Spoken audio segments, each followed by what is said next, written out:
Olá a todos! Sou a professora Tete e hoje vamos dar continuidade à nossa aula de proteínas e falaremos sobre hemoglobina e suas alterações que podem resultar na anemia falciforme. Nesta aula vamos falar de hemoglobina, sua estrutura e sua função no transporte de oxigênio. Veremos também os fatores que interferem na ligação da hemoglobina com o oxigênio e vamos abordar as alterações relacionadas à hemoglobina, que são em conjunto chamadas de hemoglobinopatias. Nessa aula vamos responder a seguinte pergunta: como a mutação genética associada à anemia falciforme afeta a estrutura e função da proteína hemoglobina? Quando falamos de hemoglobina, já associamos com as hemácias e com o nosso sangue.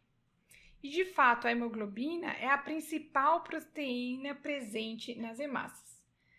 Essas células são também chamadas de eritrócitos ou glóbulos vermelhos. Nos mamíferos, essas hemácias são discos bicôncavos que medem cerca de 8 micrômetros de diâmetro. Essas hemácias maduras não possuem as organelas intracelulares encontradas em outras células eucarióticas. Elas não têm núcleo, aparelho de Golgi, mitocôndria, entre outras organelas, e apresentam como função principal o transporte de gases do nosso corpo, principalmente o oxigênio e parte do CO2. E como ocorre esse transporte de gases no sangue?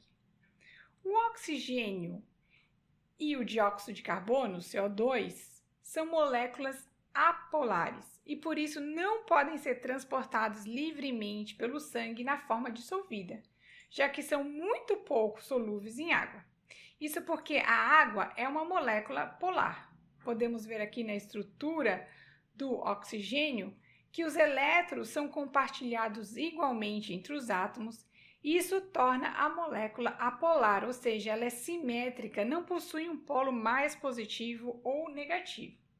A água aqui no canto é uma molécula polar, quer dizer que ela tem uma distribuição desigual da densidade de elétrons e possui polos que são mais positivos e mais negativos.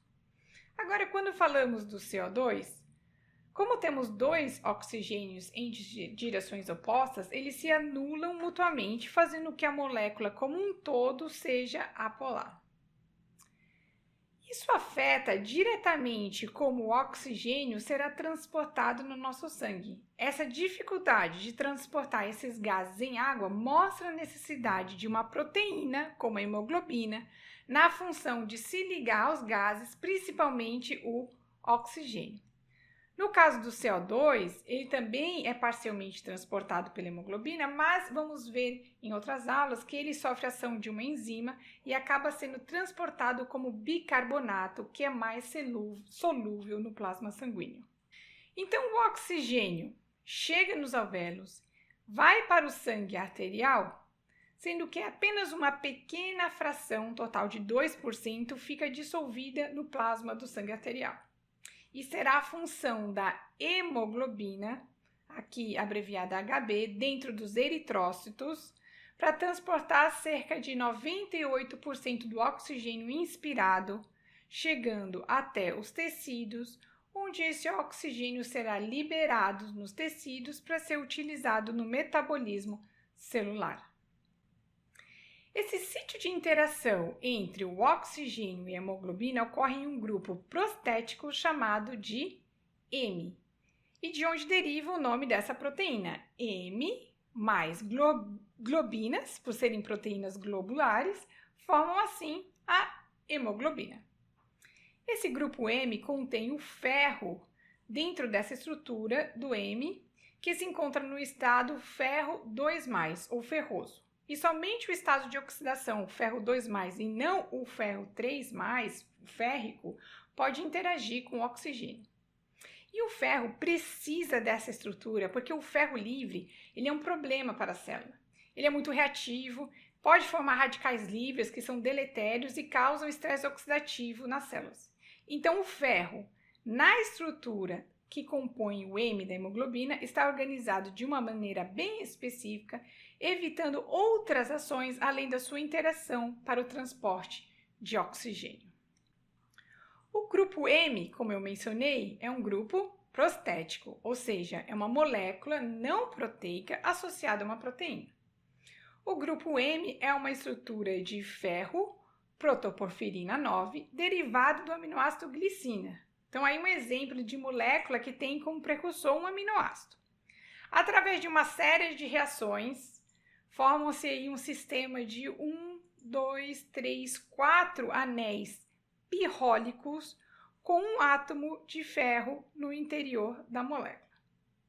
O ferro faz 6 ligações, uma com cada um do nitrogênio dos anéis da protoporfirina. Sobram mais 2 ligações extras, que são importantes para a ligação do ferro com esse RIS 87 da proteína, lembrando que RIS é a abreviatura do aminoácido histidina, que na estrutura primária da proteína hemoglobina está na posição 87, e do outro lado faz uma interação com o oxigênio, e dessa forma realiza o transporte desse gás dentro do organismo. As 2 principais proteínas que contêm esse grupo M, principalmente associado à respiração e interação com o oxigênio, são a mioglobina e a hemoglobina. A interação entre o ferro e o oxigênio reflete uma cor mais avermelhada e é responsável por essa coloração vermelha das hemácias e do nosso sangue. A mioglobina, como o próprio prefixo sugere, mio, vem de músculo, ou seja, uma proteína do músculo que armazena oxigênio. Essa mioglobina é encontrada no sarcoplasma das fibras musculares e quanto mais mioglobina ligada ao oxigênio, mais vermelho, mais escuro será o músculo. Essa mioglobina tem uma afinidade maior pelo oxigênio do que a hemoglobina, ou seja, ela não libera o oxigênio tão facilmente. Por isso, a mioglobina tem uma função como um reservatório de oxigênio muscular para ser utilizada apenas quando há necessidade maior de oxigênio. A mioglobina é uma proteína de estrutura terciária que apresenta essa forma tridimensional similar a uma das subunidades da hemoglobina e, por ser apenas uma subunidade, contém apenas um grupo M. A hemoglobina, por sua vez, é uma proteína que possui uma estrutura quaternária, onde temos, então, a união de algumas subunidades, ou seja, várias estruturas terciárias unidas entre si por ligações fracas. A hemoglobina apresenta 4 subunidades, 2 alfas, essas aqui em verde, e 2 betas. Cada subunidade possui um grupo M, que interagem com o oxigênio. Logo, a hemoglobina inteira carrega 4 oxigênios. Essa composição mostrada nessa figura está presente na hemoglobina adulta. Porém, existem ainda outros tipos de hemoglobina, como a hemoglobina fetal, que apresenta a subunidade gama, essa aqui em azul, no lugar da beta. Isso vai alterar a afinidade dessa hemoglobina por oxigênio. A hemoglobina fetal tem maior afinidade pelo oxigênio do que a hemoglobina adulta. Essa maior afinidade é importante para permitir a transferência eficiente de oxigênio da mãe para o feto durante o desenvolvimento fetal. Ao nascer, a hemoglobina fetal é gradualmente substituída pela hemoglobina adulta, que está melhor adaptada às condições de respiração fora do útero.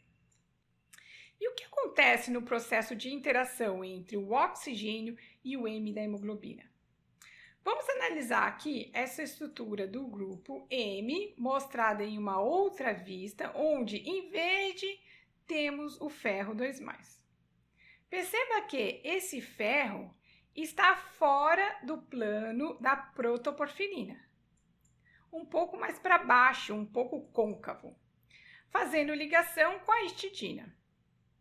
E quando o oxigênio interage com o ferro, ele induz uma pequena diferença na estrutura da M, provocando o deslocamento do ferro para o plano do anel, que se torna mais achatado, mais planar. Assim, a interação do oxigênio ao grupo M da hemoglobina, muda a conformação da proteína. É uma mudança bem pequena, porém vai disparar uma sequência de eventos que vai determinar a cinética de oxigenação de toda a hemoglobina. Dessa forma, nós temos que a interação do oxigênio com a hemoglobina resulta em duas conformações. Uma forma sem o oxigênio, a desoxihemoglobina, e uma forma com o oxigênio, a oxihemoglobina. Quando a hemoglobina está na sua forma desoxihemoglobina, sem oxigênio, ela está no seu estado chamado de estrutura T, ou tensa, com baixa afinidade pelo oxigênio. A ligação do oxigênio ao grupo M, formando a oxihemoglobina, resulta na estrutura chamada de R ou relaxada. Essa conformação R é a forma da hemoglobina com alta afinidade pelo oxigênio. Então, a interação com o oxigênio faz com que a hemoglobina se altere na sua conformação de baixa afinidade para alta afinidade, o estado T para o estado R. A mudança na conformação da estrutura da hemoglobina faz com que as interações do oxigênio com a hemoglobina seja do tipo cooperativa. Esse princípio da cooperatividade diz que a partir da interação da hemoglobina com uma molécula de oxigênio, ocorre essa pequena mudança na conformação. E isso permite que outras moléculas de oxigênio se liguem mais facilmente e com mais afinidade ao grupo M. Ou seja, a ligação das moléculas de oxigênio aos 4M não é independente e a ligação de um oxigênio a um M vai aumentando a afinidade da hemoglobina por oxigênio nos outros M's até chegar a um ponto de alta afinidade onde todos os M's estão saturados. Essa ligação do oxigênio à hemoglobina é expressa em porcentagem, representada pelo grau de saturação ou às vezes pela letra Y, e vai de 0 a 100%. A curva em si representa o oxigênio que está ligado à hemoglobina. Essa curva é também chamada de curva de dissociação da hemoglobina. A curva resultante do princípio da cooperatividade ela é sigmoide, uma curva no formato em S, aqui em roxo, que difere do que seria essa curva azul, hipoteticamente sem cooperatividade, o que não existe. Nós temos sim cooperatividade. A curva S é uma curva de transição de um estado de baixa afinidade, onde se tem menor concentração de oxigênio, e a hemoglobina libera o seu oxigênio, ficando pouco saturada, indo para um estado de alta afinidade nos pulmões, onde a hemoglobina tem maior afinidade para capturar esse oxigênio, ficando mais saturada. E por isso que a hemoglobina é uma ótima transportadora na função de capturar e liberar esse oxigênio. Diferente aqui da mioglobina, que mesmo em condições de baixa concentração de oxigênio, ainda mantém-se fortemente ligada a esse oxigênio, pois possui uma afinidade pelo oxigênio, atuando como um reservatório desse oxigênio no músculo. Essa afinidade da hemoglobina pelo oxigênio pode ser influenciada por diferentes fatores, o que faz que ocorra um deslocamento dessa curva de dissociação da hemoglobina para a direita, diminuindo a afinidade, ou para a esquerda, aumentando a afinidade da hemoglobina pelo oxigênio. Vamos então analisar esse gráfico. Temos eixo X, a porcentagem de saturação, no eixo Y, a pressão parcial de oxigênio PO2 em milímetros de mercúrio. A PO2 a nível de 50% de saturação é chamada de P50. Em situações em que ocorre um aumento na concentração de íons de hidrogênio, e quando falamos de mais H+, leia-se menor pH, ou situações aumentando a quantidade de 2 3-BPG ou DPG na nomenclatura antiga, ou o aumento na temperatura acima de 37 graus e na pressão parcial de dióxido de carbono, essas alterações tendem a desviar a curva para a direita. Uma curva desviada para a direita indica que a hemoglobina tem menor afinidade pelo oxigênio e libera mais facilmente o oxigênio para os tecidos. Lembrando que nos tecidos, nas suas células, o aumento do metabolismo aumenta a produção de CO2 e isso diminui pH, que é conhecido como o efeito Bohr. Isso faz com que a hemoglobina libere mais oxigênio para esses tecidos.